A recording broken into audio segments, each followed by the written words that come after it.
as a guy that, got a chance to play with you and obviously still good friends and stay in touch, I got to ask you, because I think it's cool from the outside how you were very vocal about wanting to stay in Kansas City this year and finish your career, be a guy.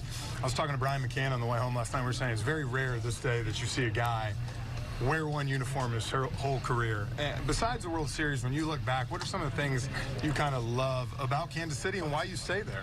Well, you just kind of see it all around sports, basketball, football, everybody wanting out of where they're at, and the grass isn't always green on the other side. And just to show my appreciation towards, Dayton, this organization, what they've done to me, how they've stuck with me through the, good times and bad times. I just kind of wanted to give back, and this is where I want to be. This is all I've ever wanted to be. So when you surround yourself with, good people like, I just mentioned, it's kind of easy to make that decision to stay here.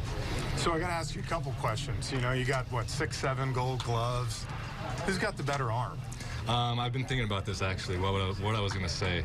You definitely have the better arm. Boom. But I have better accuracy than you do. So okay. You could probably show a clip, Joel, of him in Texas. I remember this one. Oh, my God. I'm not allowed to hit the water jug one time? He aired it out 30 feet. I mean, it was pretty impressive how hard he threw it, but it was 30 feet over the head and hit the cooler in the dugout. So I don't think I would ever do that. I think mine always one-hops, perfectly. It might take a little bit longer to get there, but you definitely have the better arm. I mean, you kind of taught me, my ways in the outfield, because I think it was 2010 I made a position change. You were on the team in 2011. You've been on the outfield for a long time, so I kind of learned, off you a little bit, and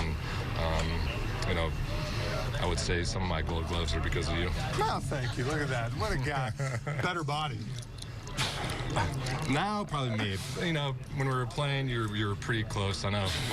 Me, you, and Luke would always say, who has the best bod. The best bod. I got a dad bod now, for sure. No offense to Luke, but I think Luke was third since he was a pitcher, and then you were 2, and then I was 1. Yeah, he's a non-athlete, So, I appreciate you sitting down doing it. It's something I kind of wanted to do. Obviously, you're one of my close friends, and for me, I say when I think of Kansas City Royals, you think of George Brett a lot, but the last 10, 15 years, you think of you. And I know you're not one to love hearing those accolades. You don't like it, but I tell you this, man, as a guy that's played with you, watched you now, and watched what you come back doing last night, and you're still able to do it, man, it makes me proud, and I love watching you play, and you'll always be one of my favorite players. Yeah. Well, thank you, Jeff, and I know, you play this game for a long time. You meet a lot of great people, and you're definitely one of my favorites. So thanks. Thanks for doing this interview, and always love you, buddy.